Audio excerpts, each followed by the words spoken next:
Hey everyone, welcome back to Is Your Six Covered, and today we are learning ropes and knots with Is Your Six Covered, and my name is Rick.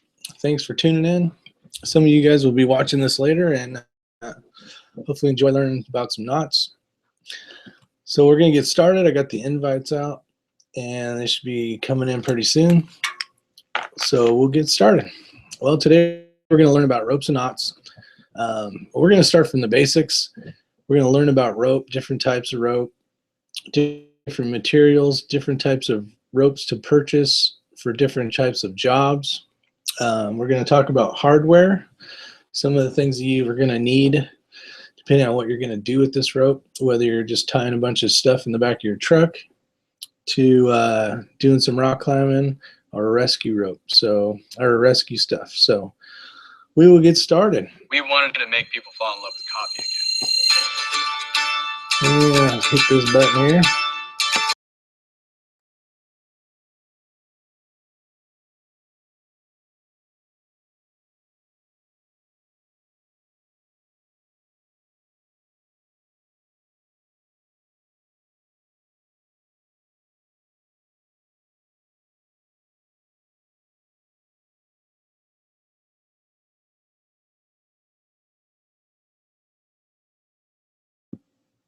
We got Greg Campbell coming in. How's it going, Greg? Might have some issues with his microphone. He said he was going to try to figure all that out. So, see, there he is. Yep, got it. All right. Reboot worked. I don't know what was holding on to the webcam, but something was. I figured you figured it out. Damn Google, you got Googled. Yeah, gotta love Google. Not. Yeah. Yeah, exactly. Well, hopefully you brought some rope. Oh, yeah. I think in the beginning I'll just do some yapping here till we get some more viewers, and we'll talk a little bit about some ropes and knots, and then we'll get into it. I know I saw Luke a little bit ago, and he jumped out to talk to his sister for a minute, but he'll be back. Pretty cool. Julia's listening in over here. She'll be following along off camera. She's camera shy. Yeah, I don't blame her. The scary thing, the scary part. Sounds good. Grab her, get her some rope, and she can learn some knots with us. All right. But yeah, it'll be a few minutes. I'm probably just going to go over some, basically got some items that I wanted to talk about before we get going. That way it'll give time for some people to jump in. Not so much jump in, but watch, grab some ropes, and get all that kind of stuff figured out. Sounds great. All right. All right, let's see here. All right, so ropes, knots, and hitches. Basically what we're going to be talking about today.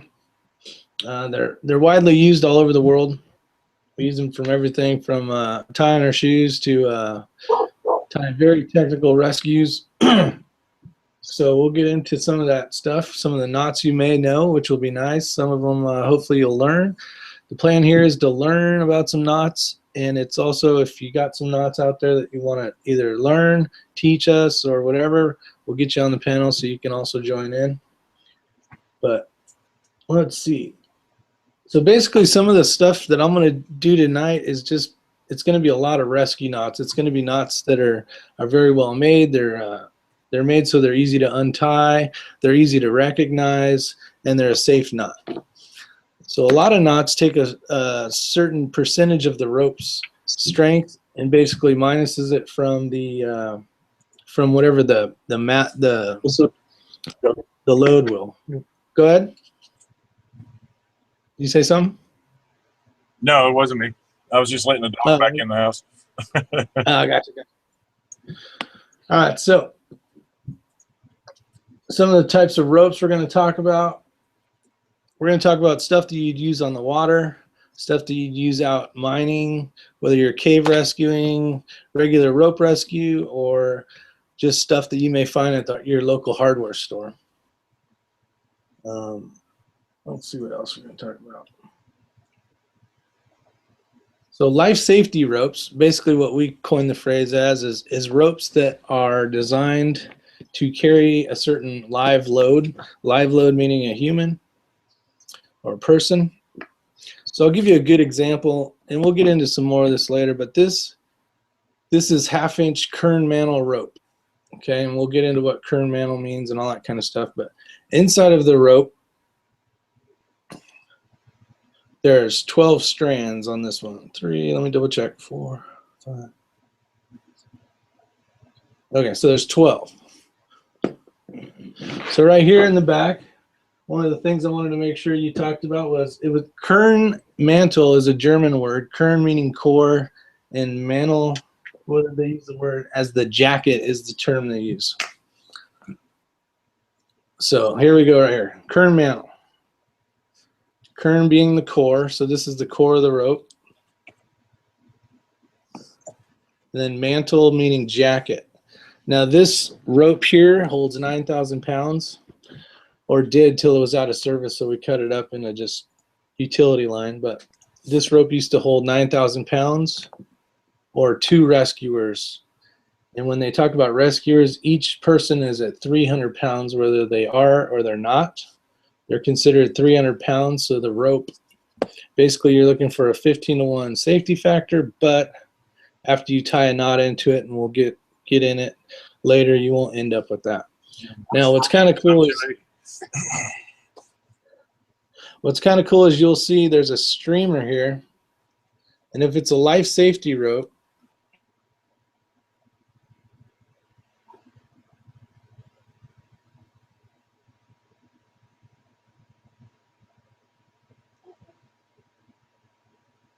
NFPA 1983, so on and so forth. This is a life safety rope.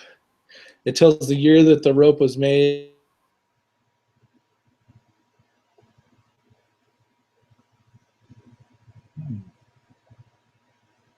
This one was in the first quarter. This is how detailed they get. The first quarter of 2000.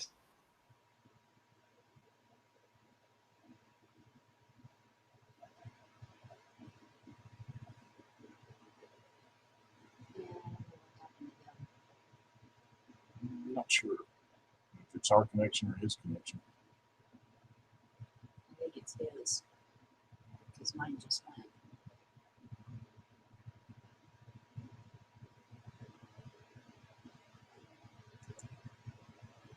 Problems. Now the rope, because your life is on it and it's so important, you really want to inspect your rope if you're going to use and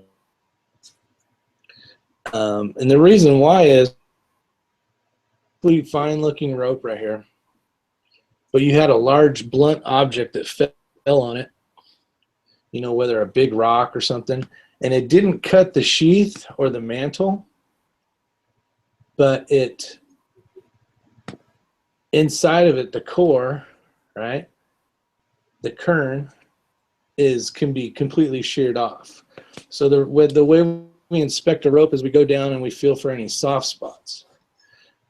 And while you're doing that, you're inspecting the whole rope, whether it's 500 feet or 100 feet, but you're going down, you're looking for soft spots, and you can really visualize what you're looking for. So that's kind of nice. Soft spots are going to be basically that the inside of here has been damaged, and you're probably going to want to take it out of service, cut it into small pieces, use it for, you know, pulling trucks out of the mud or whatever. It's no longer going to be used as a lifeline. So, you got any questions or any comments on that so far, Greg? No, it sounds good. I like that the weight that it can bear, because I'm 280 myself. So you put another guy my size on there, we're still going to be safe. Yeah.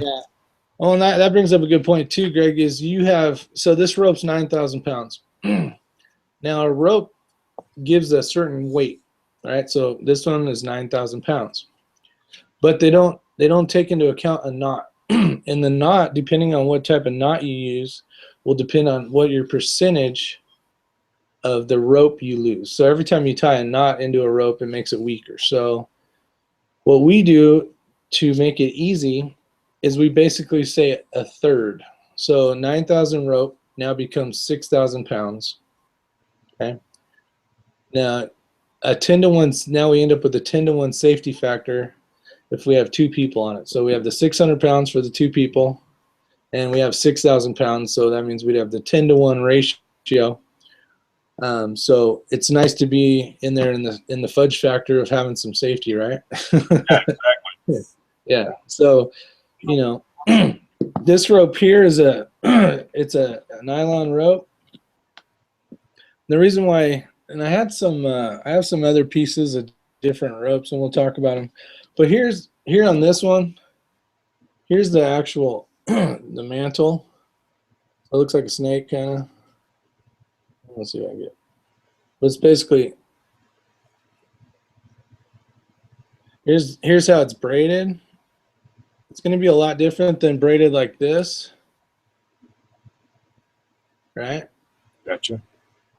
This stuff you'll see, it's basically just 3 wraps and it's twined up. And I put it over here, where I put it. Basically it's a sisal, it's a natural fibers, and it was basically a plant. This right here is not. This is made out of a poly, but you'll see you'll see some utility ropes and stuff that we used to use in the fire service a long time ago. That was actually that old stuff out of natural fiber, and it'd cut up your hand if you weren't wearing gloves. You know, it was like playing with cactus basically. And what they found out was that, well, and the reason why this NFPA 1983 came to effect was we had firefighters that lost their lives, not our department personally, but and then they finally came up with that. We need to figure out a way where, well, they basically said we need to figure out a way to know that this rope's going to hold these guys. They need to use certain types of rope. So some guys ended up going on some of the natural fiber, and this isn't it if you just joined in, rope, because the stuff rots. It's not very good with water and that kind of stuff. So it'll mold, it'll rot. You know, it's like basically twine grass basically. So it'll sit there and over the years break down and get a little less strong. So since we're talking about rope, now depending on what you're doing will depend on what type of rope you have. Like this rope here is a static rope, meaning it doesn't stretch as much.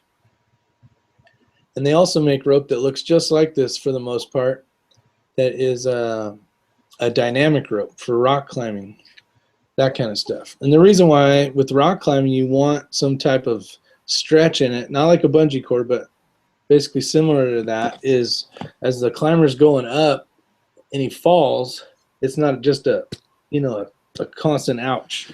The rope will stretch. It won't impact his internal organs as much, or her internal organs. So that's the difference. With dynamic rope or with static rope, we are trying to pull mechanically with mechanical advantage using, different parts and tools and stuff that I'll show you later. But we don't want to stretch because it's just more rope we got to pull. We want it to be strong and non-stretchable, and that's the reason why we use a static rope. Any questions so far? We'll be tying knots here shortly. Looks like we got 4 viewers, or probably 3 viewers. Let me go on the external. Let's see. Oh, the Saints here. I'm coming in and out. The Saints said. That's pretty much cleared up. It was just there for about the first 2-3 minutes. You were locking up a little bit, but it's feeding fine now. Okay, good. All right, well, thanks, Saint, for joining us. Philosopher for joining us. Julia Corn, is that Corn or Corn? Oh, Calm. Julia Calm, thank you very much. So we'll keep going here. Do you have the window open where you can see the comments as well? Yeah, sure do. Okay, yeah, if you see some, I have it on the other screen just to make sure it's in the picture. But let's start. We'll get on some knots here in a minute. So basically what you're saying, if you're lifting dead weight, you want the non-giving or non-stretching rope. And if you're climbing, you want it to have a little bit of give so that your harness doesn't break your legs if you fall, or your arms. Exactly. Yeah, or your pelvis or anything like that. Oh, that reminds me. I'm glad you brought that up. So here's a different rope. You see it's in a bag. This is for swiftwater rescue, and this is designed to float along the water. So it's not just go straight into the water, and the guy that's trying to get rescued doesn't even see it. So this will float along the water. Now it has good traits. It's made good. It's basically it's a kern mantle like the other ones, the one I showed you, but it's designed with polypropylene. And I got that up here. Yeah, polypropylene. It's got a double braid, max flotation, and this one right here holds up to 4550, so quite a bit of weight. We're not going to use it in any type of rope scenario where we're trying to build mechanical advantages or anything. This is strictly just to throw at, you know, a down kayaker or someone that fell into a river. But you can see it's well designed, well made. This one's pretty worn out actually. It's got a lot of fuzz to it. If you can see, you can kind of tell that it's got some good wear. So there's that. Some of the other stuff we have is cordage. I brought this bright pink stuff. It's basically a 3 millimeter, and I think it holds up to 1250 or 1300 pounds when I bought it 100 years ago. But it's nice for, you know, tying stuff off. I'm using it to tie stuff to your bags. You can use it for some makeshift, more like shit hits the fan kind of, if you needed to, ascending devices or lowering stuff. So you got your rope? Yep, sure do. All right. Let's see here. I think this one's going to work. Let me get rid of this deal. That should help a little bit. All right, so basically I have what's called prusik cord. It's not as large as this, kind of give you a bit of a difference. So I got a 7 millimeter, I think it's actually an 8 millimeter, and then I got a 1/2 inch.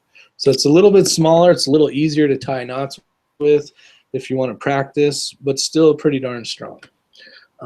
So in the rescue realm of things, we always talk about the family of 8s, and we'll start with the 8s. We're going to start very basic, and the reason why is once we get into the harder knots, it's basically the same knot, but either fed back through or whatever the case is. So it should be pretty simple, and we'll go slow. And those of you guys out there that are watching, if you got some rope, tell me if you got some rope, and we'll get started. Or if you need a couple minutes, put it in the comments, and I'll wait for you.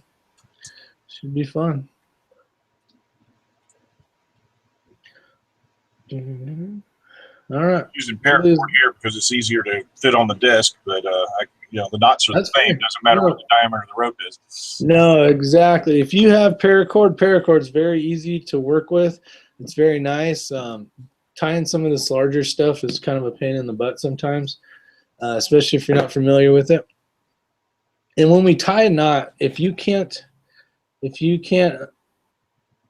look at it and know exactly what it is, then it might be tied wrong. And the reason for practicing your knots and knowing your knots is easy recognition. You either know that the knot is tied right, or it may be tied wrong, and that'll come out. It'll be a little easier to spot, just because you know what the proper knot should look like. Now, every time we do a knot, we call it dressing a knot. And the reason why we dress a knot is basically to clean up the edges, maybe to flip the one rope over so it's a little cleaner, a little stronger, so everything ties in perfectly. But for some of these simple knots, it won't be a big deal, but we'll definitely get into it in some of the harder knots. All right. Julia Calm's got some rope. Let's do this.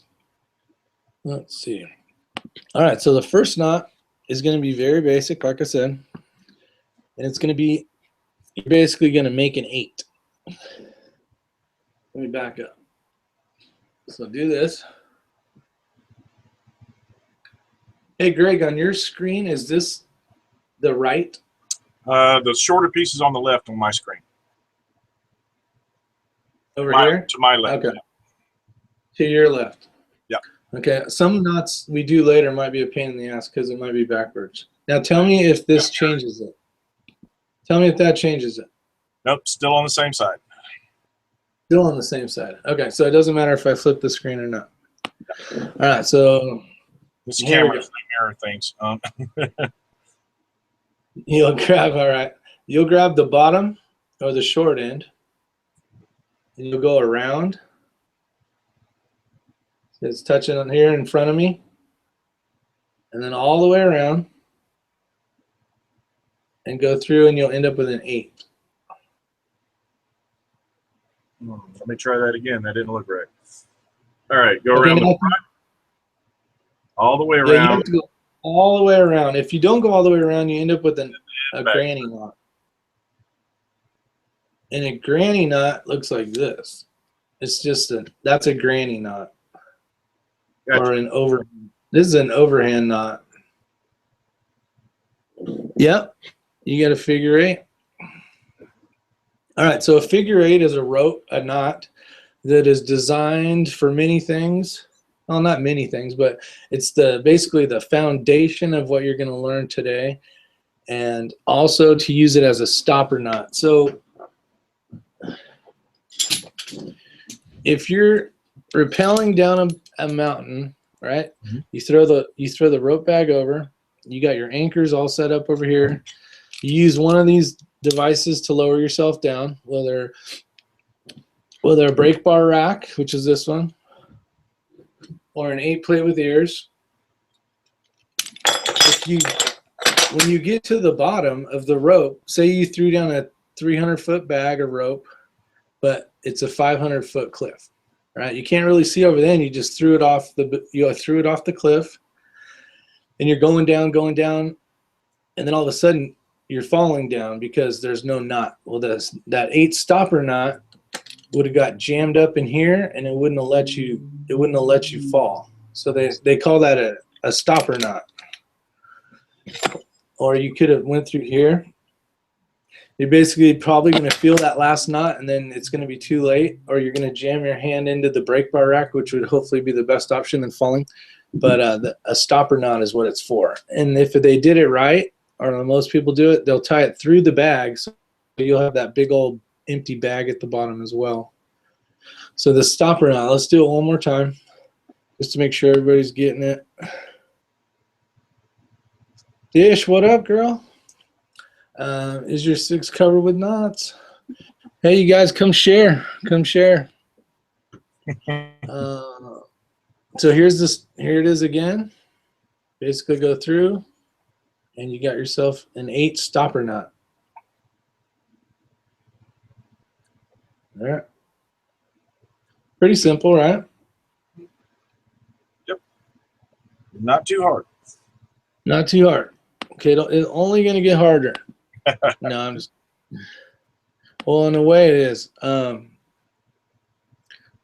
So let's jump out. Let's jump out of the 8 family for a second, and just learn the most basic knot there is, and that's an overhand knot. You just go around once, and that's a overhand knot.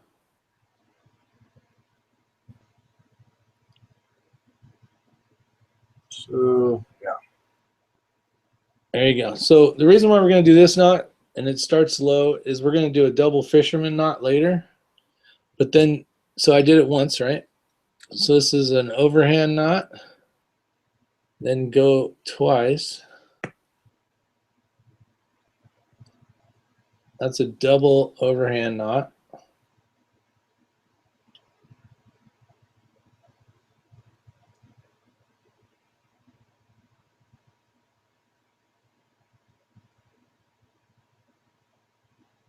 All right, let me try that one more time. I get the first one. When you go over like this, right, that's an overhand knot. Right. You need to go back towards your other hand. So go around again like this. Okay. And then through. You should end up with a nice little X. Is that X? Kind of looks like an X, I guess. If I get the damn, there we go. Yeah. So that is Something like that. Talk real quick. Your screen should pop up. So something like that. I'm just making a mess. It's hard to tell. It's hard to tell. Yeah, You there's picked, this you picked tiny the same cord. color I did for our back. My backdrop is green, and I got a green rope. And you Yeah, got a black it's- rope with a black shirt on. Yeah, mine looks the same as yours. It's just hard to pick up on this Okay. little Logitech camera that I got. So here's another way you can do it. You can basically put it over your hand. Here's the short end pointed towards the computer. I go around and I cross over Mhm. one more time. And then I put it through here.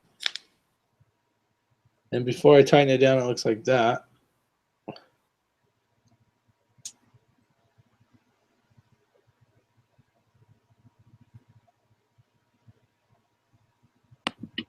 Okay. So it look like this. Okay. Yeah, got it. Okay. Got it? Yep. All right. X. Now the reason for that knot is you can make basically a double fisherman, which ends up being for us a prusik loop. They call it a prusik knot, a prusik loop. And you got to remember, a lot of these knots that you're learning today may have a different name as well. Nice manicure. Yeah, they're a little jacked up. So this is what basically we're going to end up building at the end. And the reason why, this is a lark's foot, a lark's head, depends on what part of the country you're in. But this, just this part, so I basically have, this is a prusik loop. Once you tie that knot together and use cordage, we call it a prusik loop, which we use for braking devices, for ascending, all sorts of stuff. So we'll kind of get into that a little bit later. But I wanted to just basically go over the overhand, the double overhand, and then we will move on back to the family of 8s so that we can continue. So now I told you the reasons why you put an 8 at the bottom of the rope. Okay. Now let's pretend that we want to do an anchor and we want to go around a tree. And I guess I should do some basic verbiage for what ropes are called. So if I tie this around something, right, that's not a knot, but if I tie that around something, this is the working end of the rope, okay? And then basically you have the rest of it down below. We are going to, let me get this set up here. All right, so now we are going to do the same exact thing, but we are going to, Dish is funny. We're going to double the rope. So just make the rope, pretend it's one piece.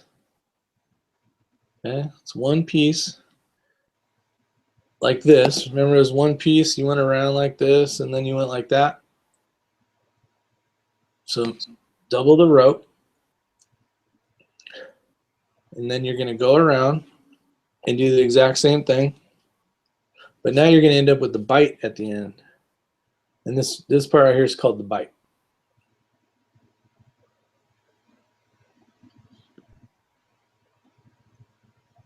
We got BC Truck, rebuild, repair, and repurpose out. What's up? How do I fast forward this? You got to wait till it's over, then you can fast forward it. So like I said before, you want to clean up your knots. This knot here needs a little tune-up. So I'm going to put this one on the back side and spin that over. And then that would be a nice clean figure 8 on a bite. Gotcha. So here's the bite. Here's the figure 8. And here's a tail. Now you can tie an overhand on this as a safety if you wanted to. And then you'd be even more safe, supposedly. So that is a figure 8 on a bite. And it's pretty darn simple if you can just remember to double the rope and then tie the exact same knot, you will end up, let me go back here, go around, all the way around, Through. back through, clean this up or dress it, as they say. And then you end up with a nice figure 8 on a bite. Looks a lot like bowling almost. Similar. No, Similar. bowling looks like this. And we'll do the bowling later. That's a bowling. Gotcha. But we'll do that one later. That's kind of a useful knot. It's an older knot. They've come out with better knots, but it's a knot that everybody likes to tie. So we'll definitely go over that one. You can use it in a lot of bushcraft stuff, making tents, shelters, that kind of stuff. So a lot of these knots, whether you're calling it rescue knots, you're calling it bushcraft knots, whatever the case is, a knot is a knot. If it's designed for something and it works for you, you know, we'll learn how to tie around round objects like timber. We might probably do a timber hitch today. There's a lot. We can go in so many directions in this. But did you get a chance to figure that knot out? Yep. Great. So you're good with that knot? Kind of hard to see. Here. That's it. Yep. That's it. Looks good. All right. And I need a wide angle lens. Let's see how everybody else doing. Oh, PG's out there. Partition Gorilla. What's up? Oh, he's been working on a noose for months and it hasn't worked yet. Well, I don't know if I want to teach you that one, buddy. Depends on what you're going to use it for. That was Michelle. Is that for Johnny? Hopefully not. Let's see if anybody else out there. The Saint, Dish Outdoors is out there. If you guys, Gorilla. Gorilla, where's Gorilla? Partisan Oh yeah, Gorilla. you seen Gorilla? Yeah, that's right. Very cool for coming by. Hemp rope is the best. Oh, Pornhub. I'm not saying crazy. All right, so where are we at? All right, so we did the figure 8 on a bite. Now here's something that you can use for an anchor. That one I just showed you, you could use for an anchor, but if you want to run an anchor, if you feel like you want a little more rope at your anchor, you can do the same knot, a double figure or a figure 8 on a bite, but instead of going through here, okay, so everybody get to this point, instead of going through here and making a figure 8 on a bite, you with me, Greg? Yep. All right. You're going to, let me see if I can do this without screwing it up. You're going to take these ones here and you're going to go around and you're going to bring this all the way down.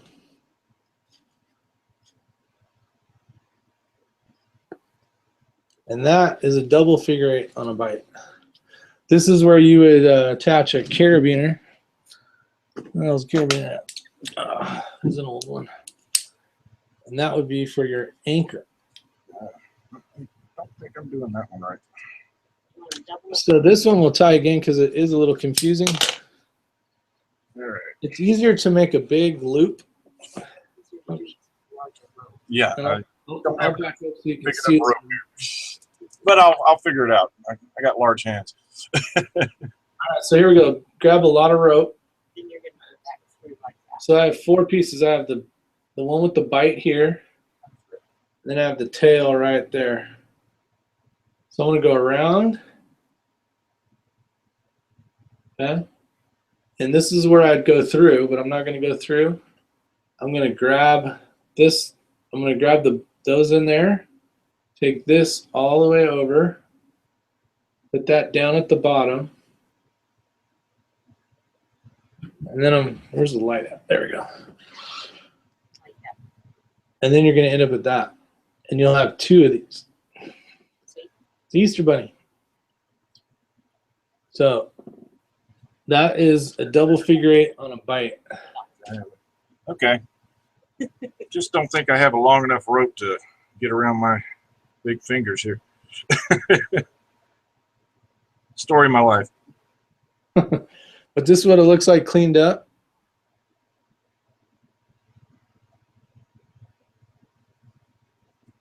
Gotcha. Okay, you want it to look clean. If it's not looking good, if it looks like butt, it probably is butt.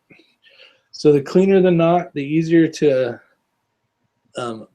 recognize it. That kind of stuff we talked about it earlier is definitely the key to ropes and knots. You want to know that right before you get on the rope and you're clipping in all your stuff, you got a belay line, your main line, and all that stuff. You can look around and you can recognize every knot before you go down the hill or down the building. You're going to know that you feel a little more comfortable. Now, if you looked over there and you saw this big, this big thing that looked like this, you're not going to feel as confident. So that's that knot. The double figure eight on a bite. Okay, so that's kind of an anchor knot. You can use it for lots of things. Litter baskets, stoke baskets, mainline attachments, thousands of things basically. The one you're going to learn now is it's a directional eight. So a knot like this, a figure eight on a bite that you learned, I think it was your second knot. This knot doesn't work in line. See how it's all, it's not working, doesn't look happy that it's being pulled. See how it's twisting up and all that kind of stuff? It's not made to go directionally, right? So you clip in, it's not making the rope very happy. There's a better knot to use, and it's called a directional eight or an inline eight, depending on where in the world you're at. And there's probably another 100 names for it. But this knot, this rope, grab some rope, and you're gonna flip it towards, so you're gonna take your right hand and flip it on top of your left hand.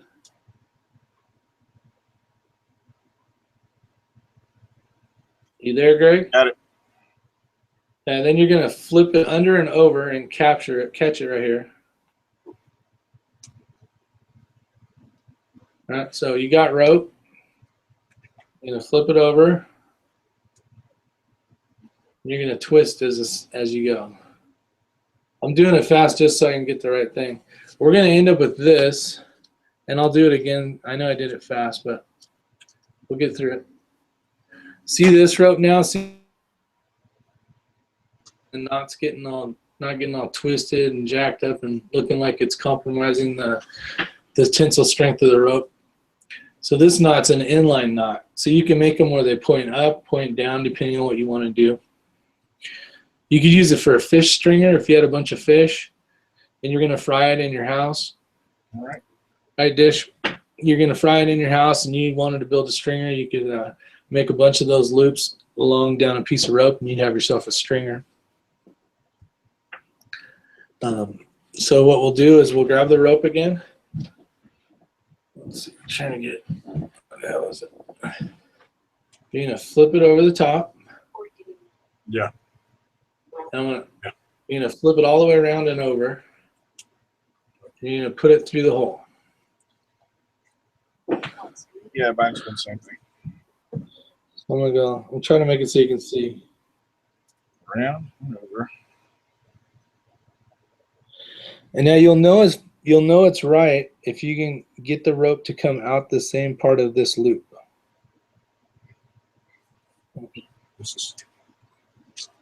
So this right here, this bend or bite, you need the rope end and the bite to come out.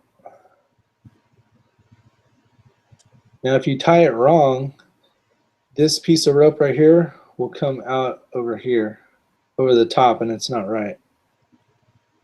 So I'll do it again. Yeah. So I'm gonna go like that, cross it over, now I have an X right there. I'm gonna put my left thumb on that X. I'm going to flip it down And then I'm capturing it with this finger, and I'm turning it back. Remember when we did a figure 8 on a bite, you had to go all the way around? Now see right here, this rope is inside of this bite. You're going to take the other bite here, and you're going to pass it through there.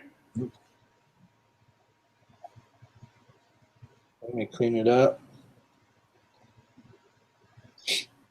This one can look a little better, but I'm going to retie it in a second anyways. But now I have this rope and this bite all inside of this right here. All right, so give that a try. A couple tries.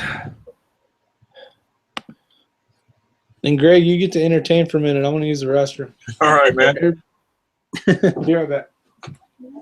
Anybody else got this one to work right yet? I can make a hell of a slip knot with it. No butt knots, Gorilla. Yeah, no butt knots. No butt knots at all. All right, hold it with your left hand. Flip it under.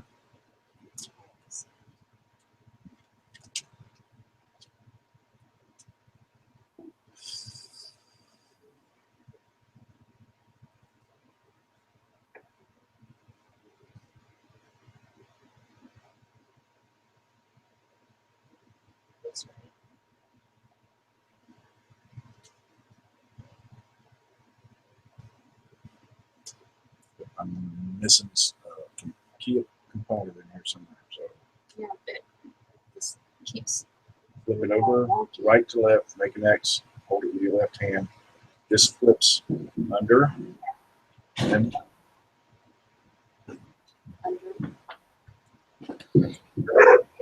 then what? Did you get it? No, not yet.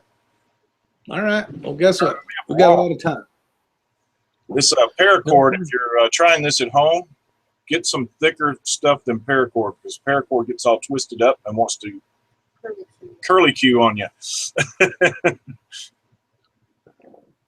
All right, so right over All right, left, I'm gonna make an X. hold on. Go ahead. I'm going to watch you. I'm going to click on you. All right, right over left. Hold it with your left hand, make an X. Hold it with your left hand. Yeah. Drop it down. Drop it down. Look, and then flip it over and hold it with your finger. And then you're going to see where there's a bite and a rope going through. And then you're going to have a whole nother bite. And the bite's the round part. Put it right through that hole. In the middle of the 2 bites. Yeah. That's going to be the straight one and then the bite. And then you'll end up with the inline 8 or directional figure 8. Nope. We're still getting a slip knot. I don't know which part is when I come under. I'm getting confused there. Remember, you have to go all the way around. Okay. So Just like when you tied just the 8 stopper knot, you have to go all the way around. it's under and all the way back around. Hold that with my finger. Saint says he'd comment a little more, but his hands are tied up. Hey, Space Buns in the house. What's up, Space Buns? Thank you guys for showing up. If you read the top of the description, if you put in Coach, I want in, I will take a few more individuals that want to be on the panel. It's a lot of fun watching people tie knots. And then it gives me a little more chance to get ready for the next portion. And I'll be going back and forth looking. If I miss it, just put it in there. Or just put just do a bunch of capital X's across so it's easier to see. And then hopefully you're joined in so I can easily send you a link. The link is actually in the description at the bottom. I kind of hid it down there. But if you guys you want to learn knots, it's there. Just make sure you got rope before you join in. And then we'll see how halfway professional we can stay. All right, so I'll do it one more time. Or maybe 10 more times. I don't know. All right, so here we go. Got a knot, or I got a rope. I'm going to throw it on top of the other one. Let me make it bigger. Okay, so right now I have a short end. I have the X where my left hand thumb is, and I have the bite. Yeah, all right. So I'm going to throw it underneath, and the rope's stiff, so it won't just come all the way around. So I have to throw it down there, catch it with this, my right hand, throw it up and over, throw it up and over, and then put it in. Yeah, like that.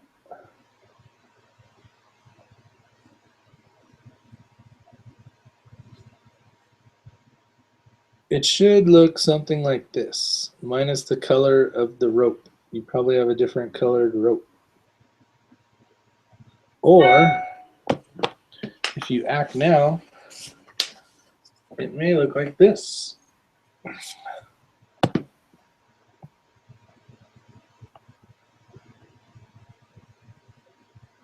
Okay. I think I'm not wrapping it all the way around like I should is what my problem was. And I was. If you don't wrap it around, you'll end up with this. Are you ending up with this? Yeah, I'm ending up with that. Okay, you need to go all the way around. Yeah. Go one more half turn around. If you folks are ending up with this, you need to go from here, right? Go all the way over. I screwed it up. And you're just going to do that. So you'll end up with that. So I'm going to take it apart. So I'm going, it's going all the way around. All the way around again. And put it in there. So it goes around twice. So it goes all the way around twice after you cross it over. That's Yeah. Well, if you go from here, and then you just drop it around, it goes around one complete 360.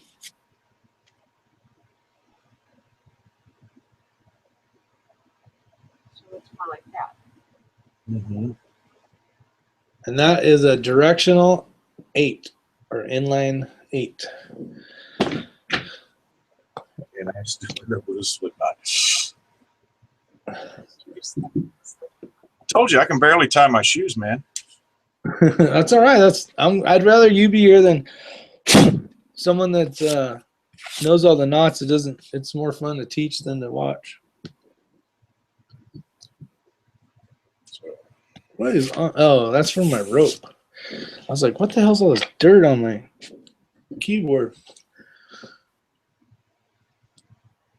All right. Let me check off some knots so I know which ones we did. Dun, dun, dun. Dun, did that one. Figure 8 directional, we did that one. All right, let's have fun. Okay, so remember how I told you that it's for working in that direction, right? Right.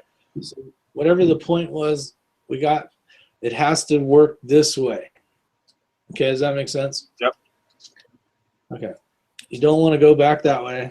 It doesn't work like that. So there is one, it's called a butterfly knot. And some people call it an alpine butterfly knot. And it's multi-directional. You can use it either way, depending on what you want to do. So now this knot, you have your hand. Where the hell's my hand at? I'm gonna lay the rope over like this. Okay. And this one here is the short one. Does it look like your hand now that I'm doing it backwards? Does it? Yeah. Yeah. It does? Okay. So now go like this. This is the short one. The one on the right. Gotcha. It's going behind my hand. Mm-hmm. Okay. Now you wrap it over here. See how I left room right here? Mm-hmm. Okay, do that. and then wrap it in the middle. And then you grab the far right end and you bring it over the top and underneath those ropes. Like that. So far, so good? Yep. All right. So now hold on to this. Now you're going to pull this like this. And now you have a butterfly knot. Now this knot, like I said earlier, is multi-directional. You can pull it this way. It doesn't do anything bad to it. You can do it this way. So it works good. You could use this for, you know, you could use this up for setting across streams with like trout lines or something. If you wanted to set up a bunch of lines, or if you wanted to set up maybe some, you know, shrimp pods, you know, something like that, where you're going to catch something. Or if you wanted to hang up, you could put a bunch of these on a rope and hang whatever on it. You can make this the top of say a shelter, a tent shelter, and hold the ridge line. So there's lots and lots of uses you could use it for. But for us, we use it for just basically a multi-directional, where we can capture the rope with, if we needed a bite somewhere. How'd that turn out? Did you get that one? I think I need a longer rope, actually, but yeah, I'm getting the concept of it. I'm just running out of rope at the end. Okay. Yeah. She's got it. All right, so let's do it one more time in case there's anybody out there that doesn't have it. Looks like BC's night all. Night, BC. Later. Got a poop. See you, BC. All right. All right, so you go from the inside. Oops, on the wrong screen. All right, from the inside to the outside to the middle. In the middle. Then you grab the far right end. You bring it out and over and then underneath those ones. Like that. So And, like this. and then you have a butterfly. There you go. So, back up. Hard to see. Bad background, but yeah, got it. Let me click. Got it? Got it. Okay. I got to trust you. I can't see it. Yeah, it's tiny. I should have gotten some larger rope for this and longer. Maybe next time, if more people are interested, I'll keep going with these. Okay, so that's the alpine butterfly loop. All right, the bowline. Today you're going to learn 2 bowlines. Actually, 3 bowlines. We're going to learn the bowline and the running bowline. Extras. And you're going to learn inside of the bowlines, you're going to learn the firefighter bowline and a Navy bowline. So we will start off with the firefighter bowline. The firefighter bowline. So I have, pretend this rope is up into the sky, and here's the bottom. Okay. So I'm going to make a 6 for Is Your 6 Covered? So there's a 6. You take the end of the rope, you go through the 6 from the back, around the top of the 6, and then back down through the 6. And this is where everybody screws up. You have to grab these 2 ropes right here. Here's the tail and this part. You have to grab them together, and then you pull here. If you pull it wrong, you won't end up with that.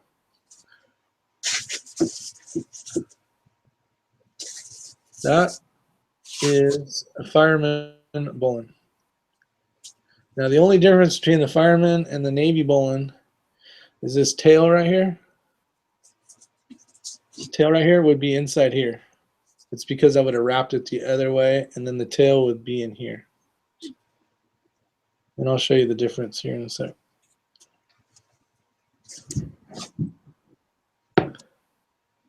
Okay, so that's a bowline. Tie it again.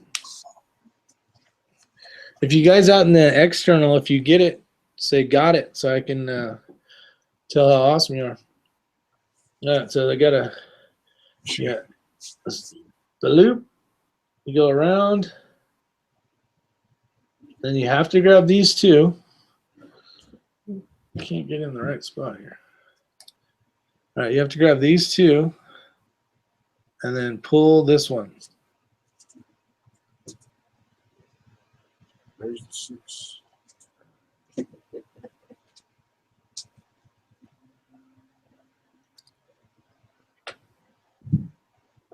Here's a close-up.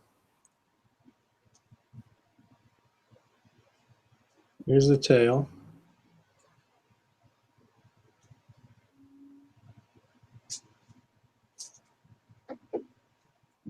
Now, if you want to do a navy bowline, you go the other way.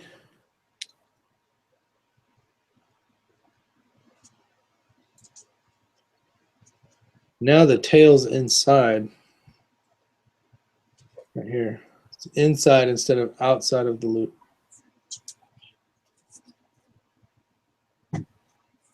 That's the only difference.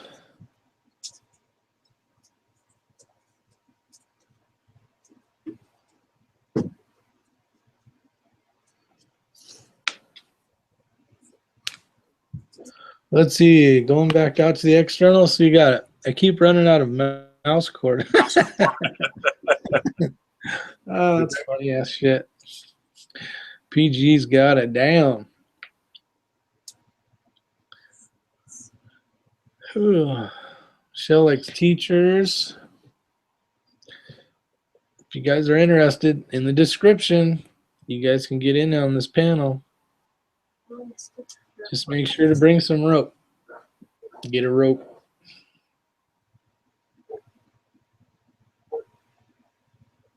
All right. I don't see anybody saying they got it, so. Mario, grab some rope, brother. Start making some knots. I think that's it. Mario Mosen's in the house. How you doing on that knot? Not so great. You're great. All right, show it to me one more time. No problem. I'm sure someone else is thinking the same thing. Here, you know what? Here's how you do this. Let me find the pen. Let's see if I can figure it. All right. Can you see the board right here? Yep. You're going to grab, this is going to be rope, and you'll understand this, and then it'll make sense. When you draw on something, when I make a 6, I have to go over that 6, right? Yep. Can you see that? Yep. Yep. When I go over that 6, this piece right here is on top of that piece, right? Mm-hmm. When I write this. So far, do that. Just like this. As you're drawing the 6, you go down, you're still writing with the ink. As you go around the 6, it's going to touch here again. So it'll be on top.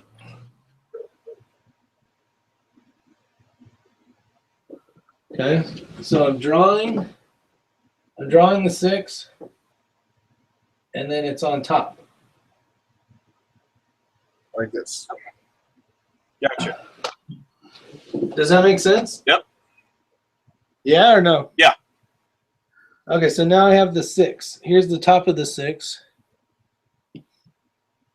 I have to go, here's the 6. I just drew that, right? Now I'm going to take the pin and I'm going to go up. People call it up the rabbit hole and stupid shit, but I'm not going to do that. You go up through this section right here, this bite. Gotcha. Okay. Then this part, the top of the stem of the 6, Mm-hmm. you go from left to right around it, Mm-hmm. and then put it back down in that hole right there. Okay, gotcha. Then grab those two. You know, the tail and the loop. Grab them so they won't slip. Mm-hmm. And then you pull that part up. Got it. You got it. I did. Somebody got it. Julia got it. Good job, Julia. Man, one more second and I'll get it. Girls always learn better because they actually listen. Being left-handed doesn't help either. Oh, come on. I got a buddy that does the same thing. Oh, it's left-handed. And then I have one guy that's left-handed. He's a master rope instructor, so he's not about a left-handed thing. Good try, though. Good try. And she also crochets, so that helps. Oh, yeah, that does. Just down, around. Mario's complaining. He says that he always sucked at making knots. Well, that's the reason why we're having this class, fool.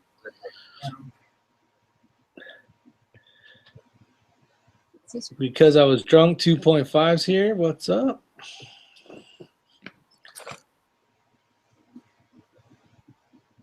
Uh-oh. Now everybody knows why I have zip-up boots. Why's that? It's because it's easier than tying the knot over and over every day. Oh. I actually got those for my work boots. Bam.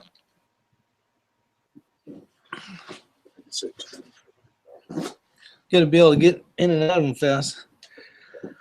All right. Let's see. Drink some ice water, Michelle. All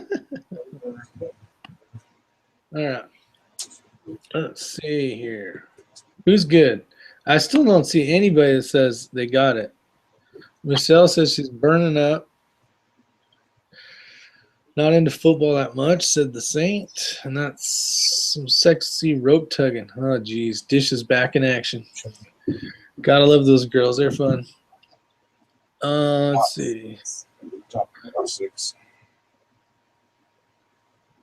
So when you think you're getting it, or if you want me to do it again, just tell me and I'll help you out. I am going home. I got 4 more days. It's all twisting up. Someone needs a cold shower. That's funny. Can't remember now. They'll come down, around, through the hole. And then over or under this way. Then you look over and then pull it back through and hold these 2 pieces. Yep. And then pull. Let me see what it looks like. Did that wrong. Okay, we both did. Do it again, Michelle We've got said. the blind leading the blind here, but we'll get it. We're going to do it again right now. All Here right. we go. All right, so there's that 6. Do that 6. The long piece of the rope is at the top. Now I'm drawing the rope. And then I'm going and I'm making a 6. You got to pretend this isn't here because this would be up in the air. Yeah. Okay, so don't look at that one. Now I got the short tail. All right, you're off camera a little bit. Back that, yeah, right there. All right. So Long tail. right now I have it in my left hand. Mm-hmm. If I go like this and I turn my palm inward, this thing turns to look like a hole, kind of. That might help you. If I go like this. Now, I'm going to go up through here, right? So I'm in the middle of it. Okay. And then the top of the 6, I need to go around the 6, the neck of the 6 where we started. Mm-hmm. Around it and then back down. Grab 2 of those. What in the hell is wrong with my computer? I feel like I need to be here, but I need to be over here. So I got the short end and the loop. Yeah.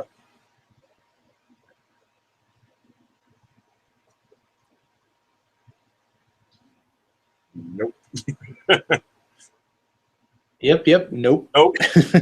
All right, we'll do it again. Starting with all right, the short end is what you're tying the knot with. The long end is the top of the 6, right? Yeah. Here.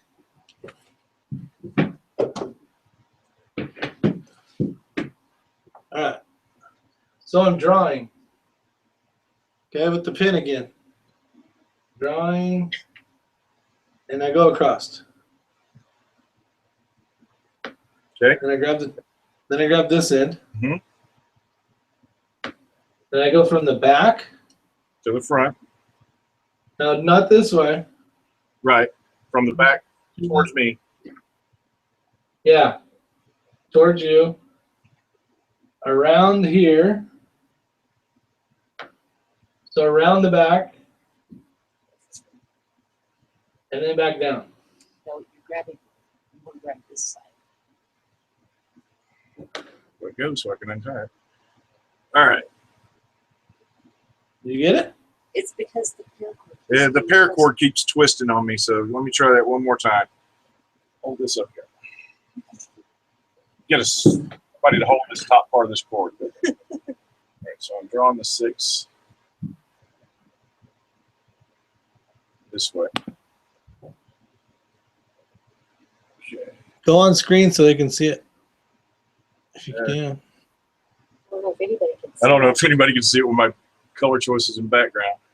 All right.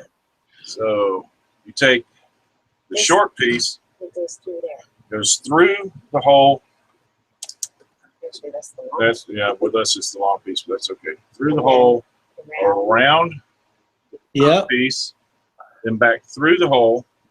Yep. And this is where I'm messing up. I'm by grabbing this one and this one and this one, or this one and Those two. okay. Your wife's got it. I think I can't even see the string actually. Your shirt's black. Yeah, I know. Should have worn my tank top. All right, so There you go.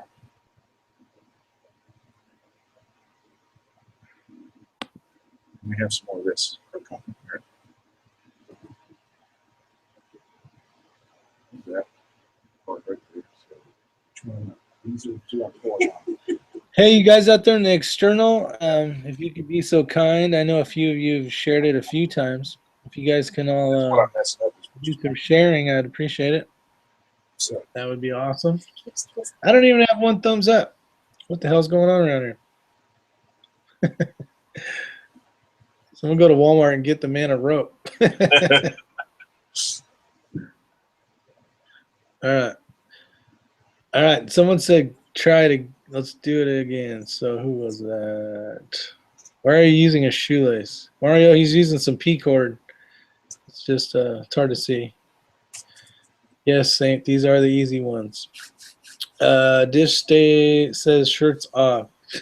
Yeah. Her first.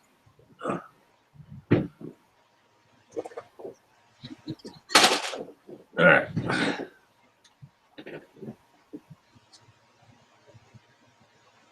Well, Greg's working on that. I'll do it again, and then we can hopefully maybe move on.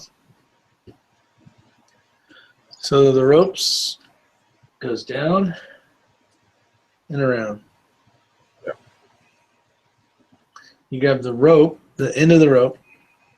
You come from that way and come towards you. No, keep this in from behind. Then you go around gotta make this. this piece here, the top of the 6, You got a knot in here. and then back down. And this is what it looks like before you pull it. Yeah. So you'll grab these 2 ropes. This is the tail that you brought all the way through and around. You'll grab those 2. And then you have to grab this top one, the top of that 6. And you can still see that 6 very distinctly right there. That's the 6 you started with right there. And all I did was I went from the backside around and around the stem and then down. And then you just pull it. And you have a bowline.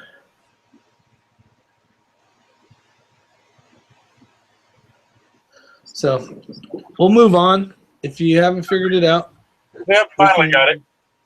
you got it? Yeah. Big Nice. loop in middle of it, but finally got the knot to come out right. All right, all good. Okay, now you can do the same thing just like you would do with a double figure 8 on a bite. This is probably going to screw you up because I don't think the rope's long enough. So you have the same thing but 2 ropes.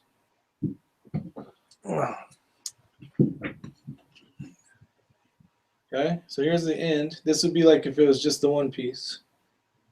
I'm gonna go around. I'm gonna go through, just like if I was tying a single ball. I'm gonna go through here, like I would, and I would go like this if I was gonna tie that knot. But I gotta keep going. I have one more step I have to do. Let me fix this. All right, so there's the 6. Come around.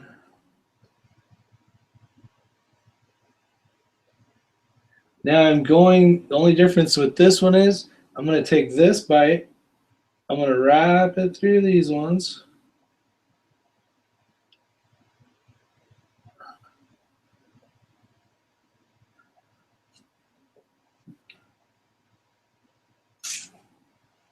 That didn't work. Hold on. Hey, I'm just glad to see I'm not the only one having problems tonight. I haven't tied this knot in a long time. Let me see if I can even do it anymore. Let's see. I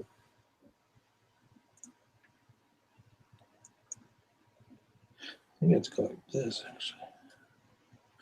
All right, technical difficulties here. It's this electronic rope we got. I was Googled.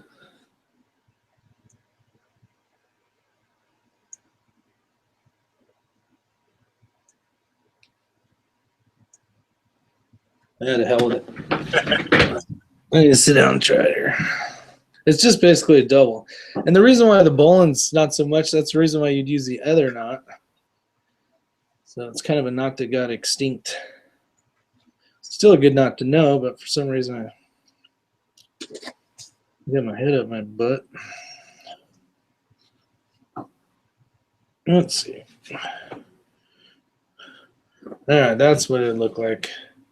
Then this would go all the way up here. So I'll tie it again, just to make sure I didn't get lucky. All right, so you tie 6. I'll do it again. Let me make sure I get it right, so I don't put something bad in your head.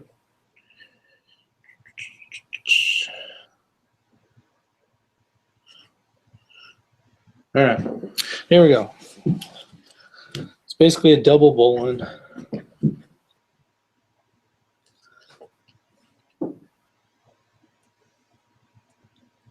All right, so here we go. We got 2 ropes this time with the bite on the end here. You go around, make a 6. Here's a 6.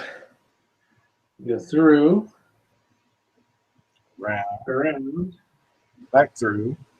back through, and then I'm going to wrap these around these ones. And then this comes up. And then you just clean this up.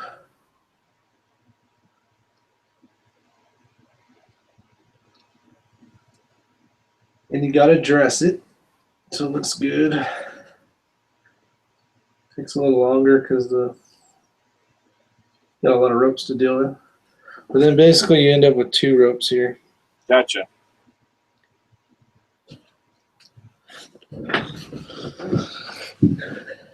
Hard part of that one is wrapping those 2 around at the end. Yeah, and then you have to figure out a way to feed all that up through and get it cleaned up. But it's not, if you know that one, if you can figure out the first one, the regular bowline, it's just a matter of grabbing 2 ropes and putting it through, and it's the same exact thing but a double. And the reason why it's kind of important to have sometimes ropes that are doubled, where's my other rope? If you're using small stuff like this and you're trying to get max performance out of it, or if you're going on a very thin edge or something, like say the carabiner, if you, instead of it being just like this, it would be better to have, sometimes it may be better to have 2 there. You know what I mean? Just a little more surface. Depends on what you're doing, though. All right, so kind of back to the rope rescue stuff, and then we'll get back into knots for a little bit. You, if you're gonna do stuff like this, and I'm not talking like end of the world stuff. If you just wanted to go buy a gear and have some fun with your friends, you know, make sure you know what you're doing. Make sure you know your knots. Make sure you're very, very, you know, you've studied up, you've practiced, you've gone out. It's a lot of fun. My friends and I used to go out all the time and go, you know, down different dams and stuff like that, and different rock faces and that kind of stuff. But you got to know what you're doing. Make sure you're with somebody that knows what they're doing, just to double check your work, because you only get one chance at it. And you know, make sure you get good equipment. Make sure you're using the rope that is recommended and is supposed to be used for it. Now, if the world was going to crap, you know, and you decided that you're going to use this rope over this rope, I don't see a problem with it. You know, it's rated. It's not a rescue situation where you need 10-to-1 safety factor. You're just trying to survive or get up to a building, get down from a building, a tree stand, whatever the case is, go into a cave, whatever it is. But basically, just make sure you're using the right stuff. Make sure you're not going, say, to a swap meet or something and buying people's old shit. And the reason why I say that is because, like this A plate right here with ears, these are the ears. This isn't the right size rope, but I'll show you how it works. It's a friction device, and your harness would be attached to this part. And as you go down, you can slide down the rope instead of falling down the rope. And it just creates friction, and it makes it so you can slowly, safely rappel to the bottom of a hill, a cliff, or whatever. And that's called a friction device. You can find these without the ears. They look like this. They're just a round circle. Or you can find them with ears, and that's to tie off. Makes it a little easier to tie off. So if you wanted to stop mid-line on a rappel or whatever the case is. Now, these don't work as good as these. This is called a brake bar rack. This is a J rack. You can see the J. It may be a backwards JD, I'm not sure.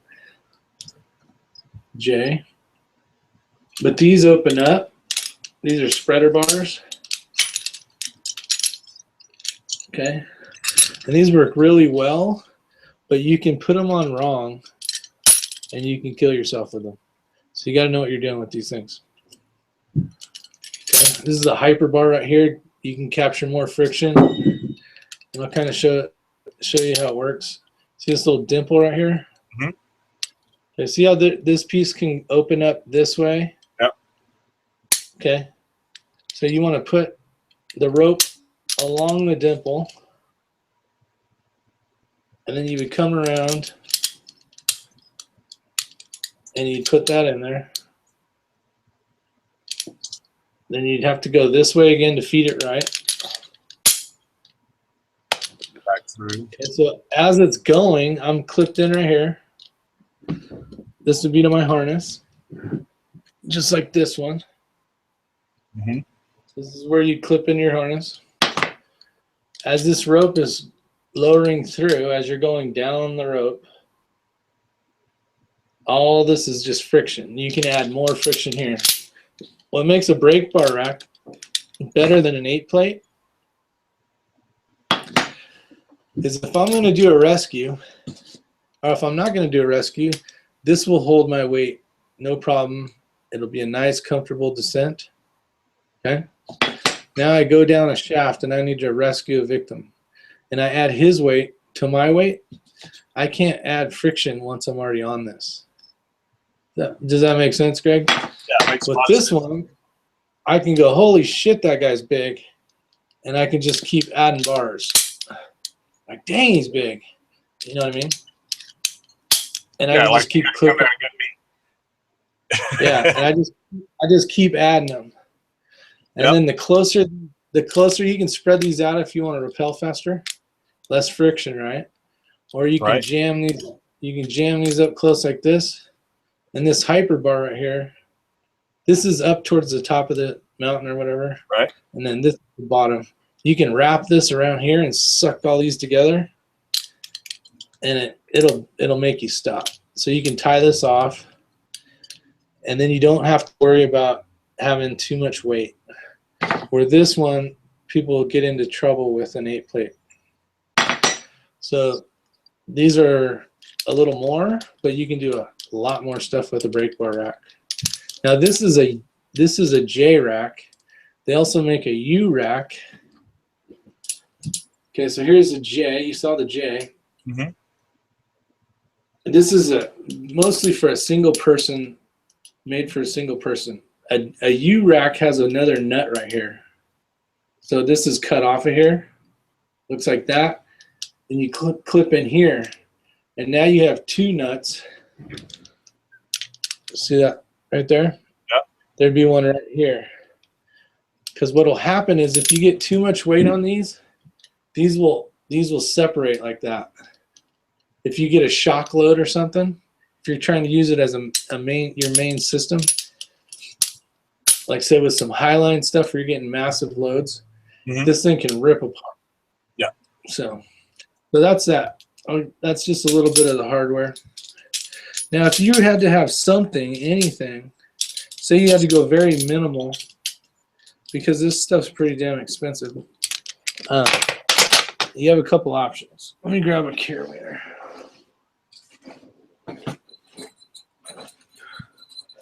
Can you check the Greg, can you do an outside external high five to all the guys out there and girls? Yep, sure can. If there's new people.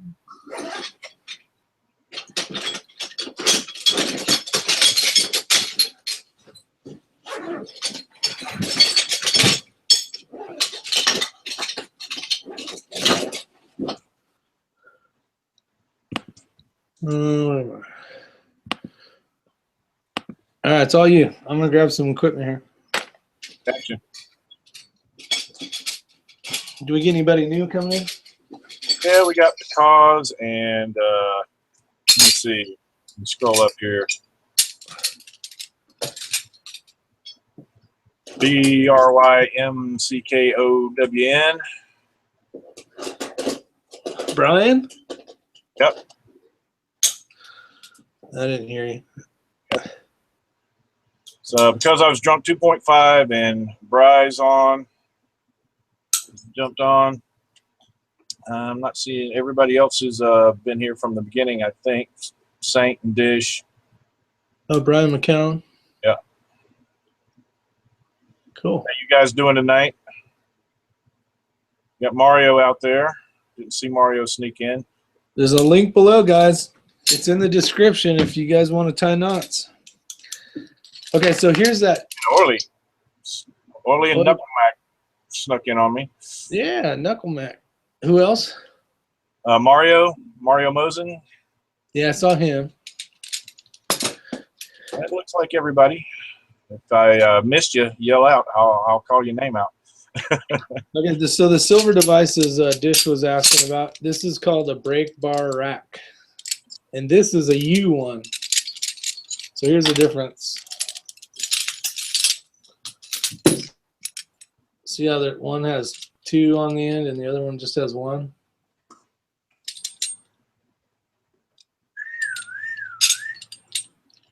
Feel like Vanna. All right. Oh, shit. All right. So here's the U rack. It's got two on the end with the hyper bar. Yep. And that's this one. That's the other one. J rack. So that's that. All right, you got carabiners. These are locking carabiners. Spin the thing. I'm sure a lot of you probably got some of these on your keys. The thing to know is, if, like we talked earlier, if you're gonna do this for real, instead of just holding your keys, you need to make sure you buy the proper equipment. And like this one is a locking steel D carabiner. It's the shape of a D, depending on which way you're looking, I guess. Yeah, you don't want to buy one of those from the key shop. No, it locks. Now with this one's pretty worn. You can't see the thing there.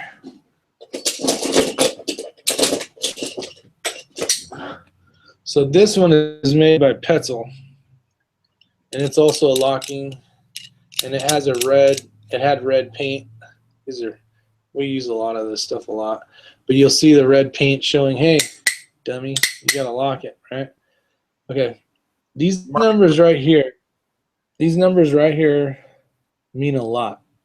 Now, if you're gonna go out and buy these things, you need to pay attention to this. Okay, so see the KN? Is it reading the right way or is it backwards to you guys? Looks like it's reading the right way to me. Does it say 41? The KN 41, KN 41, hour 13, 29. Okay. Yeah. Okay, so here's how this works. A kilonewton is 200 and basically 50 pounds. It's like 45 pounds, I think. 1 kilonewton. So this will hold 41 times that. Gotcha. Okay, now the arrows, see this arrow right here that's going from this way to this way? Yep. That's if you have it like this, if you have your stuff working this way. Okay. Now, for some reason, you have it like this or it's spun in the middle of your rope. You know, when you didn't put your weight on it right, and it caught like this and didn't get a chance to work where it's supposed to along the spline. This is the spline. Mm-hmm. Then it's only good for 13. So if you're doing it this way, it's only worth 13 kilonewtons, which is a lot of weight, but you don't want to be on the gate doing that. No. Now check this out. That's going this way. You can have the gate open like this. Say it fell off for some reason. You're still at 29 kilonewtons if you can keep the thing attached to this part. So even if this is open, you're at 29 kilonewtons. Nice. Okay, so these are steel. They weigh a lot. These aren't the kind you'd see the rock climbers go out and use because they're carrying a lot of stuff on them. This is strictly for rescue and keeping with the right weights for the ropes that we have. But these things work really cool. Okay, so back to what I was saying about simplifying. There's a thing called a radium release, and we're probably not going to get into it today just because there's so much we can talk about. But I'm going to build, let's see if I got a thing here.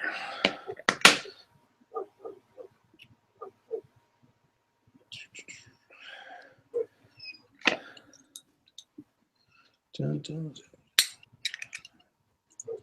Hold on one sec.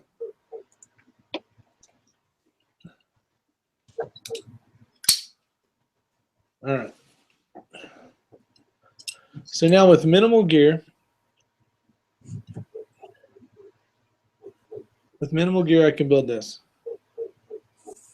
And it's a Munter, M-U-N-T-E-R hitch. Okay, we use these, well, we don't use these in the, we do it for making one thing, and that is a radium release. Other than that, we don't use this for anything. But this is very good for if you're going to belay somebody and you have minimal equipment. This is good if you're stuck at the top of a building and you don't have any gear but, say, this carabiner, and you have a bag of rope. You can feed this through a carabiner, and as you go, you can, this is, I don't know if you can see me, but I'm pulling it and the rope sliding across. Yeah. So it would be like me going down the rope. Right. Now, if you're climbing, right, you're a lead climber or something, and you have somebody belaying you, this will, you can keep feeding it, and then if that person, say the lead climber, falls, it has a friction to it, so you can capture the guy from falling. So he's climbing up, he clicks into one of the pro, and he's going for the next one, and he misses the handhold and he falls. You can capture him so he doesn't fall down. That's one of many ways, but that's a very simplistic, easy, don't have much gear kind of way of doing that, which makes it kind of nice. So the Munter hitch. So like you were saying before, though, you want to make sure you're using good quality gear. You're not buying this stuff at Kmart. You're getting Don't buy crap. It's like when I dived, you didn't buy used dive gear. You didn't buy cheap dive gear because you're betting your life on it. Exactly. Yeah, make sure you buy good stuff. If you're not seeing those kilonewtons on there, where it's rated, like we talked about, those little deals, be very leery. Like this one here, this is a very old one. It's made by Omega. I bought this, I don't know, probably 26 years ago when I started, but they didn't have markings on them back then. But with aluminum, you'd have to run 2 of them. And I don't have another one with me, but you would have to oppose the gates. So like the gate's closing this way, the one behind it could either be flipped over so it's backwards, like that, or at least at a minimum have it where the gate closed like that. And you always doubled up the aluminums because they weren't as strong. So in essence, you had to carry twice as many carabiners if you went all aluminum. But they do make aluminum carabiners that kick butt too as well. Some other hardware that we use. These are pulleys. Okay, so if I want to do mechanical advantage, and one day soon I want to do a class on mechanical advantage so you guys understand. I'm not saying you don't know how, but if you don't know how how mechanical advantage works and how you can capture, and you can go from a simple. So you basically put the rope in here.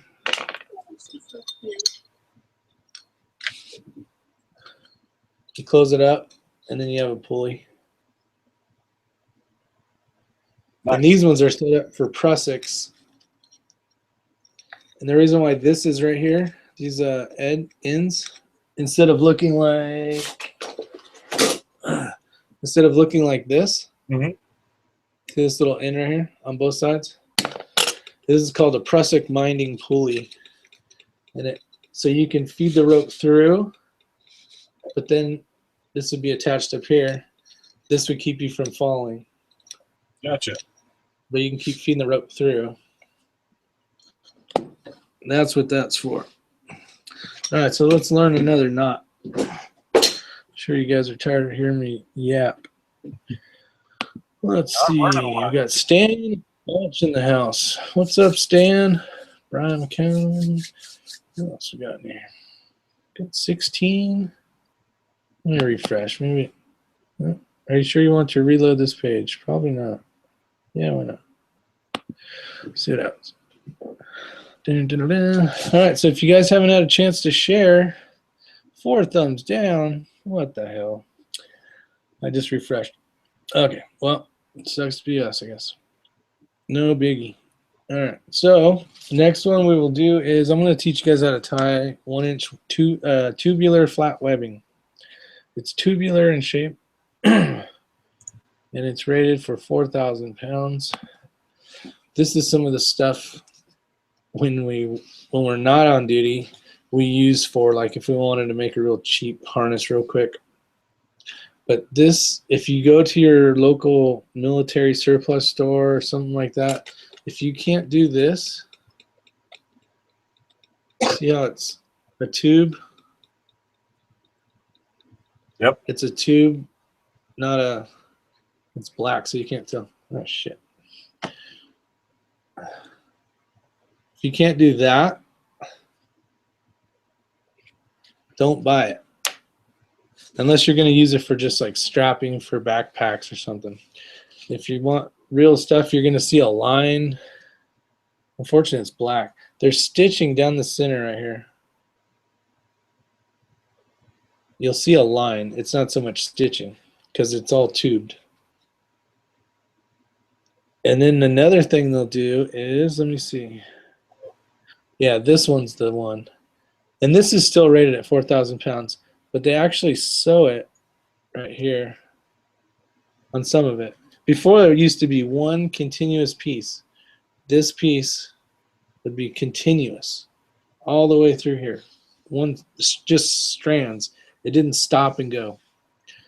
All right, so the overhand knot, what we learned very early in the night, and you can just do this with a piece of rope, and that's an overhand knot. Mhm.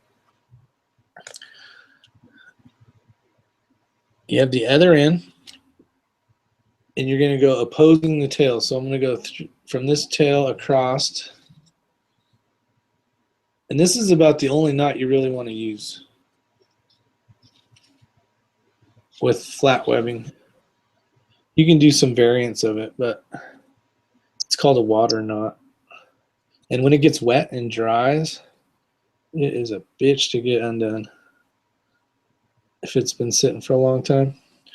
So now to tie this, to finish off this knot, you're going to grab one short end and one long end.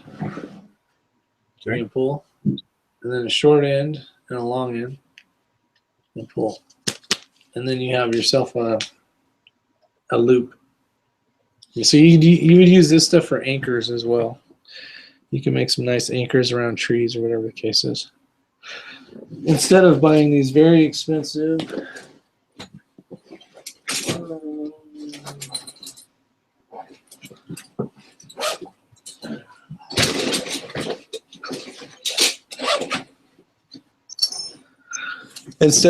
pre-made anchors,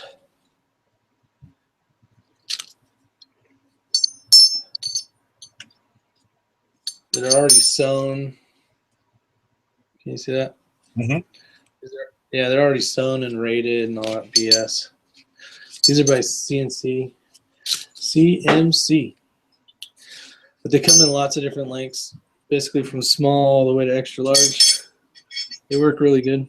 They're fast, but I still think I like webbing as well. All right. So that knot, that was the water knot. I'll do it one more time. And the way to undo this knot is you basically squish it together and then just roll your hands back and forth. And then it basically opens it up.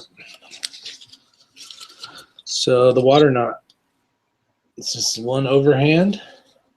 I'm making a, and what we're doing is a bend. Anytime you hear the word bend, or 99% of the time if you hear the word bend, you're going to end up with opposing tails. So figure 8, bend, you're going to have tails that are on opposite ends of the spectrum. So here's the tails. They're on opposite ends pointing in different directions. That's what bend should tell you to think about. Okay, so we'll do that with rope. And the reason why we're going to do that with rope is we are doing that with rope because we are making a figure 8 bend. And then we're going to do a follow through. And this will be a knot that you guys want to know, because if you don't have an anchor strap, like this one, or the 1-inch webbing,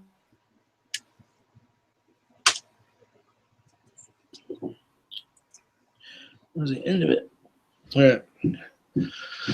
So time to grab a rope. We're going to go back to the first knot we learned. And it's just a simple 8 stopper knot. So we're going to go around. And if you're just joining us, you missed quite a bit. You can hopefully catch up. But there's the stopper knot. So we're going to do a figure 8 bend. Now the reason why I'm making a bend, because before this knot was around, people made square knots, they made Beckett bends, and it's basically a square bend or a Beckett bend, and there's variations depending on if it's the same size rope, if it's not the same size rope. But the reason for this is we are going to attach 2 lines together. Now I still think there's a better knot out there, the double fisherman, for attaching 2 ropes of the same size. If you're going to run like on a high line or whatever the case is, so on this end that's short, I'm going to grab the other end, and I'm going to go exactly, follow this one exactly how it is. So I'm going to go through here.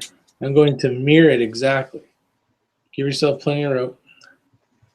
Follow it all the way around. Yes, you got to go underneath and through and all that stuff. You can go all the way around and follow it all the way back till it ends and it comes out the hole. And this knot is how you would make 2 short ropes into 1 long rope, or to make a big loop, depending on what you're trying to do.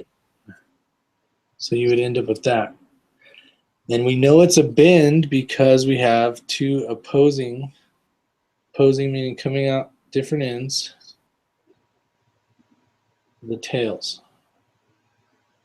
Now you can always back everything up with a safety knot, and that is an overhand knot that we talked about earlier. Single overhand knot will look like that. So this one has the overhand safety knot, and this one doesn't. Now when you're tying knots, I want to get the percentage right. What the hell is it?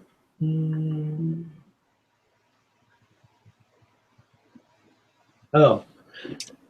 When a rope gets wet, depending on what the material is made out of, you're going to lose 10 to 15% of its strength. Even if it's nylon, synthetic, it's just something about the moisture, the wetness that is impacting the fibers. It's more slip.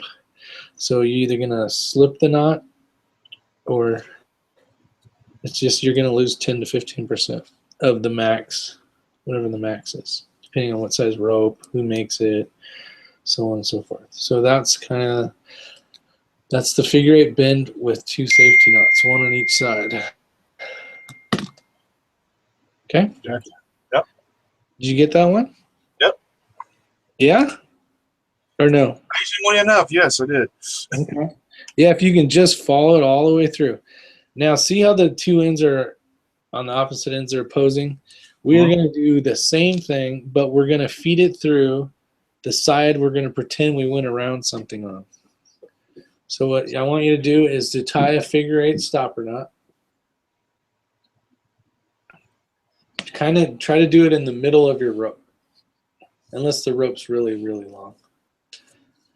Okay, so I got the figure 8 stopper knot, and then I have 2 feet of rope. And I should probably look at myself a little more. Okay, so now I got 3 feet of rope. Now, this is the knot you're going to want to know if you don't have extra gear with you. So,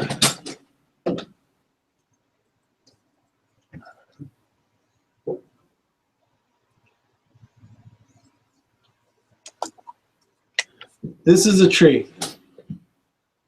Okay? Big, massive tree.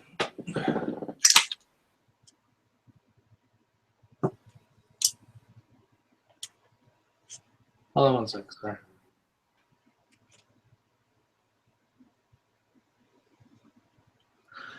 Okay. Remember we made the figure 8 on a bite? That was the second or third knot that we learned? Yeah. And it was this one and it had a loop, right? Right. Okay. Now, the knot you're gonna learn is if your option is to make a huge ass loop, right? Here, let me get a pin again. And here's the clip. Okay? Gotcha. The squares are in the way, but here's a clip. All right? I can either make a huge ass loop and go all the way around a 100-foot tree. I got to figure out how to get all the way up and over the tree, right? Right. And do that. So I can have an anchor. This is my anchor. Okay? Gotcha. The tree, I'm going to use the tree as an anchor. Or I can learn a new knot called the figure 8 follow through. Okay? Okay. So we're going to learn the figure 8 follow through. So I need a knot kind of in the middle or down the rope a little bit. Here's my rope, my 8. Mm-hmm. And I want to rappel down this cliff right here. Right. Okay. So I'm gonna walk around the rope, or around the tree. Okay, I'm coming around the tree. You with me? Yep. Okay, so I walked around the tree, and now I'm going to feed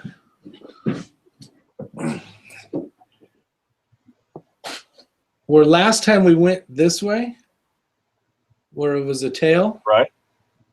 I'm going to go around the tree. So here's the end of it. It's going around, which I'll do to the chair here. No, that's too low. You won't be able to see. So pretend I'm going around some type of material, an anchor. Then I follow it again.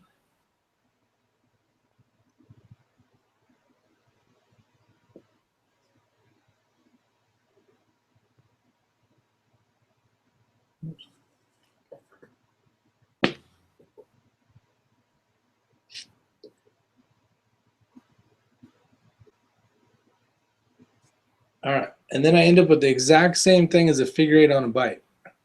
I have the tail down here, Gotcha. okay? But I didn't have to build that big ass loop around the tree. I didn't have to go over the tree. I just walked around the tree. Yeah, makes sense. Okay. So you just follow the figure eight back through the same way you made it the first time with the tail. After it goes around the tree. Yeah, if you come in this way, opposing the tails, where it ends up where the knot's tied, it's a bend. Mm-hmm. And then you end up with either a big ass loop, or if you go the other way, you would end up with this, which is a figure eight follow through. Gotcha. See how the externals do. Let's see if these guys got it. Are you kidding or serious? What is Michelle talking about? Oh, sex with knots. Okay, there is a book called a book. Sorry. There's one called a handcuff knot. And this is good if you're going to try to pick somebody out of a hole. We use it in RIC. It's called RIC. It's Rapid Intervention Crew. If a firefighter goes down, there's basically a team standing by waiting to, go rescue someone that's down. There's a handcuff knot. So you can learn that one. It's good for tying your kids up so they can't play Nintendo or whatever. But you're going to have a piece of rope. You're going to cross your arms. And you're going to cross them like this. So I have one on this side. And then I have one open this way. So I have a door going this way and a door going that way. I take one side and I stick it through the hole. And then I reach through here and grab the other one. And then you put your hands through and you pull these tight and you got handcuffs. Pretty cool. So that is the handcuff knot. There's not too many uses for it other than if you want to screw around, I guess. But other than the RIC crew, Rapid Intervention Crew stuff, lost me at Munter. Trust me, guys, that handcuff knot will come in handy if you've got more than 2 kids. Yeah, you can have them fight till the death. If my ass is going over a cliff, figure of eight follow through anchor and Munter hitch at the very least for a friction break. Figure eight follow through, yeah, anchor and a Munter hitch at the very least. Yes. Yes. He's right on the money. That's basically your minimalist amount of crap. It's not having a brake bar rack.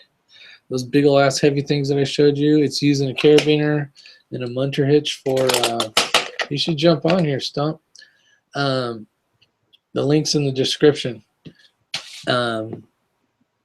Where was I going with that? Oh yeah, just minimal amount of gear. So you just need a rope, you need a carabiner and some type of harness or some webbing and make some type of hasty harness or whatever the case is.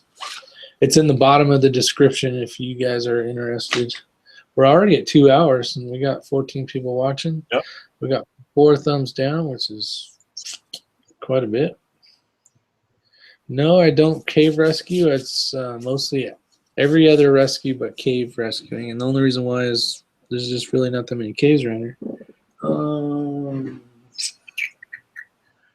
All right, so for gear. So what else we got? Check this one off the list. Do you guys want the knot one more time? No, it's not a knot. What the hell is she saying? This is great, Rick. Just a little tough to follow online, not in person. No, it's not. Not to not. No pun intended. Mikey's out here. Holy hell. All right, so we'll do that one more time. That way someone can type Mikey up. Maybe Dish. You got your arms crossed. All right, I'm just going to pull it through. So now I have one rope that goes this way, opens towards me, one that goes towards you. I'm going to take the one that goes towards me, and I'm going to put it through here. And I'm going to hold on to that. Now this one, which is the same or the exact opposite of this one, needs to be picked up as well. I'm going to grab this one, and I'm going to make that. And if it looks like that, you're in the money. Mikey D. It's in the description at the bottom. It's right there. I'm looking at it. Let me see.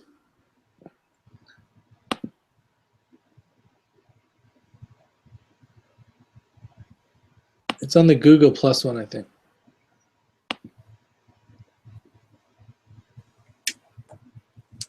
I might be able to add it here. Hold on. Maybe. There you go. It's in the description. Yeah, I'll try it. So you'll end up with this. And that is the handcuff knot.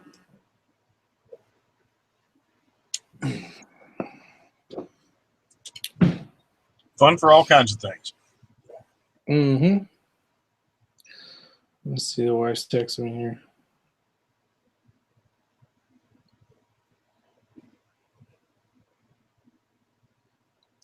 So how long did it take you to master all these knots there, Rick?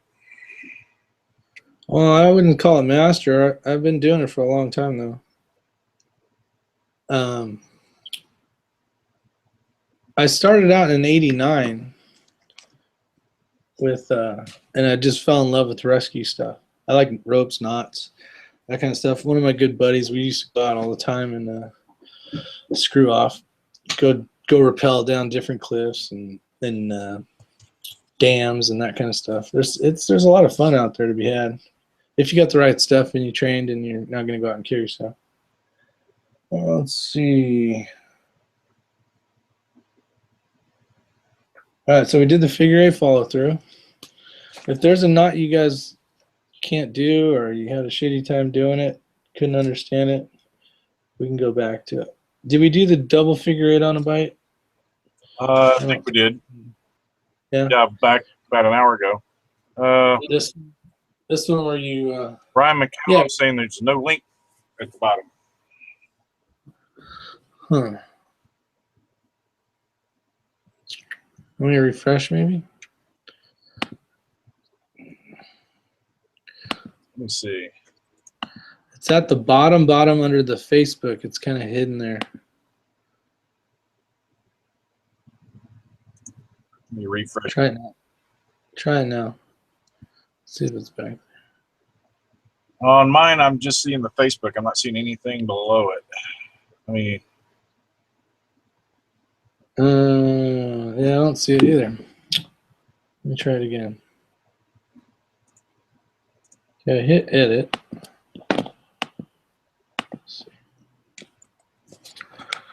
Let's see.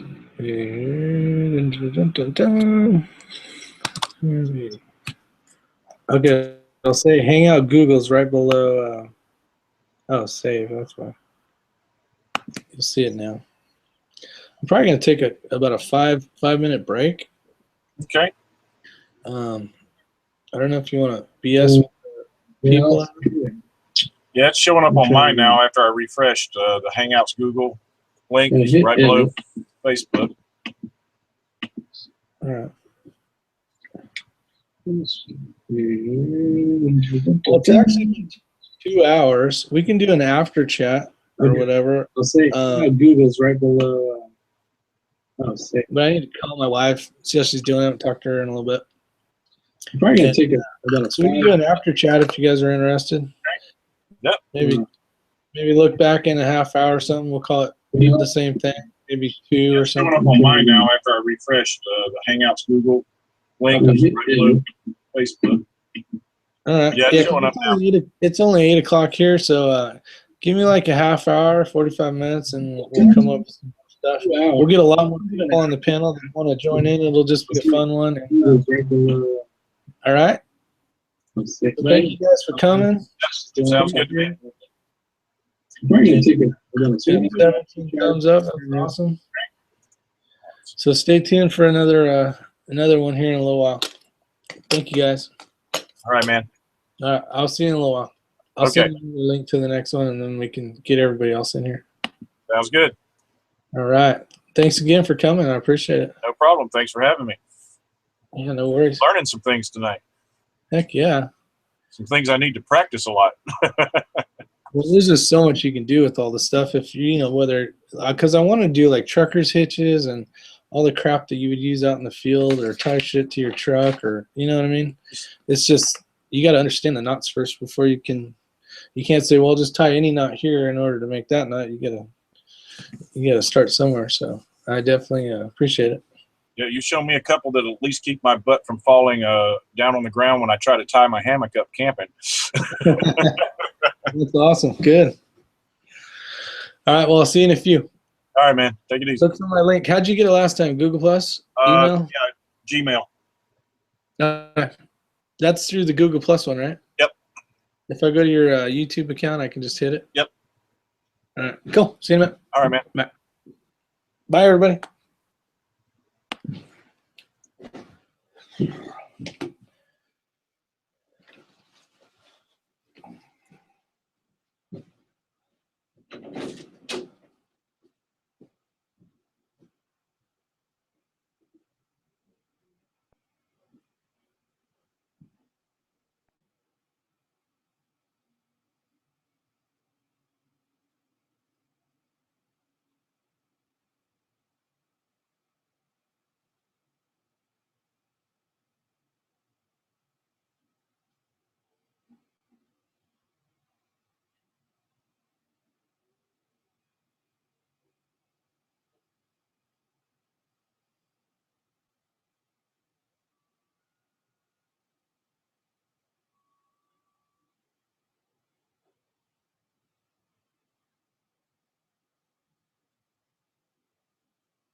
Yeah.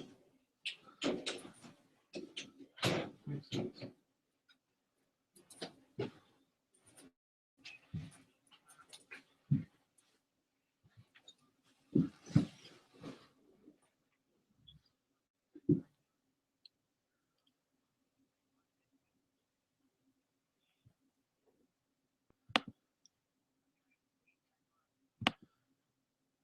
Yeah.